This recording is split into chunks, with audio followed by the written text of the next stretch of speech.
எல்லாருக்கும் வணக்கம். நம்மளுடைய ஆரோக்கியமாக வாழ சேனல ஃபர்ஸ்ட் டைம் பார்க்குறீங்கன்னா, கண்டிப்பா சப்ஸ்கிரைப் பண்ணி வச்சுக்கோங்க. எல்லாருக்கும் ஹெல்தியான ஒரு வாழ்க்கை வாழ்றதுக்கு, ஆரோக்கியமா நம்மளோட உடம்பையும், நம்மளோட மனசையும் வச்சுக்கணும்னா, நம்மளோட சேனல ஃபாலோ பண்ணீங்கன்னு சொன்னா, நெறைய ஹோம் ரெமடிஸ், நெறைய ஆரோக்கியமான டிப் உங்களுக்கு நான் சொல்லிட்டு இருக்கேன். அப்பதான் உங்களுக்கு நீங்க சப்ஸ்கிரைப் பண்ணி பக்கத்துல இருக்கக்கூடிய பெல் பட்டன கிளிக் பண்ணீங்கன்னா மட்டும் தான், நான் போடக்கூடிய வீடியோஸ் எல்லாமே உங்களுக்கு உடனுக்குடன் நோட்டிஃபிகேஷனா வரும். வாங்க இப்ப நம்ம வீடியோக்குள்ள போய் பார்க்கலாம். என்ன பார்க்க போறோம்ன்னு சொல்லி. இன்னைக்கு நம்ம வீடியோல எத பத்தி பார்க்க போறோம்ன்னு பார்த்தீங்கன்னா, இன்னைக்கு காலகட்டத்தில குழந்தைங்க எல்லாம் ரொம்ப ஒரு ஹைப்பர் ஆக்டிவா இருக்காங்க அப்படின்னு கூட சொல்லலாம். ரொம்ப ஒரு ஆக்டிவான குழந்தைங்களா இருக்காங்க. இந்த குழந்தைங்க நார்மலா நெறைய தப்புகள் பண்றாங்க. அந்த மாரி நெறைய பண்ணும்போது, பெற்றோராகிய நாம என்ன பண்றோம்ன்னு சொன்னா, உடனே அந்த குழந்தைங்கள அந்த இடத்துல அடிக்கிறோம், இல்ல திட்டுறோம். இந்த மாரி தவறுகள இனிமே பண்ணாதீங்க அப்படிங்கிறதுக்கான வீடியோ தான் இது. என்னன்னு பார்த்தீங்கன்னா, நான் சொல்லக்கூடிய இடங்கள்ல எல்லாம் குழந்தைங்கள திட்டாதீங்க. காலையில குழந்தைங்க எழும்புறாங்களா, அவங்க எழும்பும்போது ஸ்கூலுக்காக நம்ம எழுப்புறோம் குழந்தைங்கள. நீங்க எழுப்பும்போது அவங்க அழுறாங்க. இல்ல எழும்பாம முணுமுணுத்துட்டே அப்படியே படுத்திருக்காங்க. நமக்கு கொஞ்ச நேரம் எழுப்பி பார்ப்போம், கோவம் வரும். உடனே என்ன பண்ணுவோம்? ஒண்லே அடிப்போம், இல்ல திட்டுவோம். அந்த மாதிரி பண்ணாம, அவங்களுக்கு ஏதோ ஒரு பொருட்கள அவங்க கேட்டிருப்பாங்க உங்ககிட்ட. இல்ல அவங்களுக்கு புடிச்ச ஏதாவது ஒரு விஷயம் இருக்கும். அந்த பொருள இன்னைக்கு வாங்கி தரேன்னு சொல்லியோ, அதாவது அவங்களுக்கு அந்த அந்த சந்தோஷம் கிடைக்கிற மாரி இன்னொரு விஷயம் நீங்க பண்ணா கிடைக்குமா உங்களுக்கு?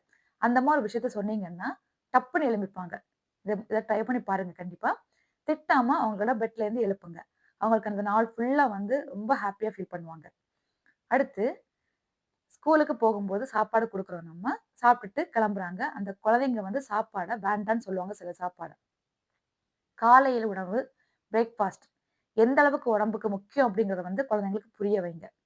காலையில நமக்கு எந்த அளவுக்கு ஹெல்தியா, ஆரோக்கியமான சாப்பாடு சாப்பிடுறோமோ, அந்த சாப்பாடு தான் நமக்கு எண்ட் ஆஃப் த டே நமக்கு உதவியா இருக்கு. நம்மளோட உடம்புல உள்ள எல்லா உறுப்புகளுக்கும் தேவையான பொருட்கள காலையில கொஞ்சம் பார்த்து, காலையில சாப்பிடக்கூடிய பொருட்கள ஹெல்தியா குழந்தைங்களுக்கு குடுங்க.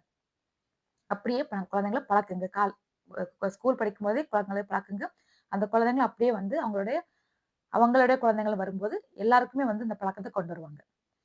அடுத்து சாப்பிடும்போது கண்டிப்பா திட்டக்கூடாது. ஏன்னா, அவங்களுக்கு அந்த சாப்பாடு வெறுத்து போயிரும். இந்த சாப்பாட இப்படி திணிச்சு குடுக்குறாங்களே! அப்படி என்ன இருக்கு அப்படின்ட்டு.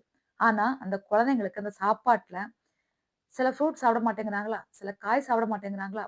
அப்போ அத நீங்க டிஃபரண்டா செஞ்சு குடுக்க ட்ரை பண்ணுங்க. அப்படி இல்லையா, அந்த காயில, அந்த பழத்துல என்னென்ன சத்துக்கள் இருக்கு? ஒவ்வொரு காய், பழங்கள்ல இருக்கக்கூடிய சத்தும் நம்மளுடைய உடம்புக்கு எந்த அளவுக்கு முக்கியம் அப்படின்றத சொல்லி புரிய வைங்க. கண்டிப்பா புரிஞ்சுப்பாங்க குழந்தைங்க. ஏன்னா, இன்னைக்குள்ள குழந்தைங்க அவ்ளோ மெச்சூர்டா இருக்காங்க. நம்ம வளர்ந்த மாதிரி கிடையாது. அந்த நேரத்துல, அது மாரி சில குழந்தைங்க சில தப்புகள ரெகுலரா பண்ணிட்டே இருப்பாங்க. நம்ம நான் சொல்றேன். என்னோட என்னோட வீட்ல நடக்கிறதே நான் சொல்றேன். குழந்தைங்க சாப்பிடும்போது தண்ணி குடுப்பேன் நான். தண்ணி பக்கத்துல வச்சிருப்பேன். நாங்க கீழ உட்கார்ந்து தான் சாப்பிடுவோம். தண்ணி வச்சிருப்பேன். மோஸ்ட்லி பார்த்தீங்கன்னா, அந்த தண்ணிய கொட்டி விட்டுருவாங்க. அப்போ நமக்கு சல்லுன்னு கோவம் வரும். 1 நாள், 2 நாள் பொறுமையா இருப்போம். அடுத்தது டெய்லி பண்றாங்கன்னு சொல்லி நம்ம டெய்லி கத்துவோம். டெய்லி இப்படித்தானே பண்றீங்க அப்படின்னு சொல்லி. ஆனா அது மாதிரி அவங்க பண்றாங்கன்னு நமக்கு தெரியுதுல்ல. அப்போ நம்ம என்ன பண்ணணும்னா, நம்ம பெரியவங்க தானே, பக்குவமா தண்ணிய கொஞ்சம் தள்ளி வைங்க. இல்ல அந்த குழந்தைங்க தண்ணி கேட்கும்போது குடுங்க. இல்ல நீங்க குடுக்கும்போதே சொல்லி வச்சுட்டு வாங்க. இன்னைக்கு கொட்டக்கூடாது. இன்னைக்கு பார்த்து தண்ணி இருக்கு. பார்த்து பத்திரமா இருந்து சாப்பிடுங்கன்னு சொல்லி குடுத்துட்டு வாங்க. கண்டிப்பா குழந்தைங்க புரிஞ்சுப்பாங்க. அந்த பழக்கத்த கரெக்ட்டா கொண்டு வருவாங்க. அதே மாதிரி சில குழந்தைங்க சில தப்பு பண்ணியிருப்பாங்க. ஃபார் எக்ஸாம்பிள் ஏதோ ஏதோ ஒரு பொருள உடைச்சுட்டாங்கன்னு வச்சுக்கோங்களேன். அத உடைச்சது உங்களுக்கு தெரிஞ்சிருச்சு.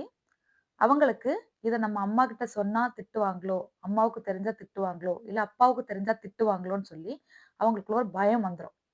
ஏற்கனவே ரொம்ப பயந்து போயிருப்பாங்க. என்ன பண்ணுவாங்களோ தெரிஞ்சு என்ன பண்ண போறாங்களோ அப்படின்னு சொல்லி. ஆனா, அந்த விஷயம் உங்களுக்கு தெரிஞ்சாலும் அவங்க பயப்படுறாங்க அப்படின்னு தெரியும் பட்சத்துல, நீங்க என்ன பண்ணணும்னா, அந்த குழந்தைங்கள்ட்ட அந்த இதெல்லாம் பயம்லாம் போயிட்டு அவங்க கொஞ்சம் நார்மல் ஆனதுக்கு அப்புறமா, "இத நீ பண்ணியா?" அப்படின்னு சொல்லி கேளுங்க. கேட்கும்போது அவங்க கண்டிப்பா ஒத்துப்பாங்க.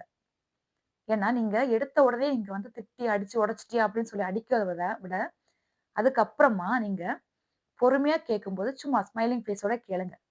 "இத பண்ணுனியா?" அப்படின்னு சொல்லி கேளுங்க. அதுக்கு அந்த குழந்தை கண்டிப்பா ஒத்துப்பாங்க. அது எப்படி நடந்துச்சு அப்படிங்கிறதையும் அவங்க சொல்லுவாங்க. இந்த மாரி நீங்க பண்ணும்போது, அந்த குழந்தைக்கு ஒரு நம்பிக்கை வரும். நம்ம அம்மா கிட்ட தப்பு பண்ணக்கூடாது அப்படிங்கிற ஒரு விஷயமும் அவங்களுக்கு தோணும். நம்ம சொல்லலாம். எந்த விஷயத்த அம்மா கிட்ட சொல்லலாம் அப்படிங்கிற ஒரு நம்பிக்கை வரும். இன்னைக்கு காலகட்டத்தில நெறைய விஷயங்கள் வந்து நெறைய குழந்தைகள், பெண் குழந்தைகளா இருக்கட்டும், எல்லாருமே பயப்படக்கூடிய விஷயம். அவங்க எது எது பண்ணாலும் உடனே நம்ம கத்துறது, திட்டுறதுனால தான் வந்து குழந்தைங்க நெறைய விஷயங்கள் நம்மகிட்ட ஷேர் பண்ணாம இருக்காங்க. அது வந்து பின்னாடி நெறைய பிரச்சனைகள வந்து உண்டாக்குறதுக்கு காரணமா இருக்கு. இந்த மாரி பிரச்சனைகள்ல இருந்து நம்ம குழந்தைகள் வந்து விடுபட்டு எல்லா விஷயங்களையுமே பெற்றோர்கிட்ட சொல்லணும் அப்படின்னு நெனச்சீங்கன்னா, நம்ம குழந்தைங்கள ஆரோக்கியமா, பாதுகாப்பா வளர்க்கணும்னு நெனச்சீங்கன்னா, குழந்தைங்கள்ட்ட நான் சொன்ன இந்த வழிமுறைகள் எல்லாம் ஃபாலோ பண்ணுங்க. கண்டிப்பா நல்ல குழந்தைங்களா வளருவாங்க. இந்த வீடியோ, இந்த பதிவு உங்களுக்கு பிடிச்சிருந்துன்னு சொன்னா, உங்களுடைய ஃபிரெண்ட்ஸ் அண்ட் ரிலேட்டிவ்ஸ்க்கு வந்து ஷேர் பண்ணுங்க. நம்ம சேனல வந்து மறக்காம ஃபாலோ பண்ணுங்க. நன்றி.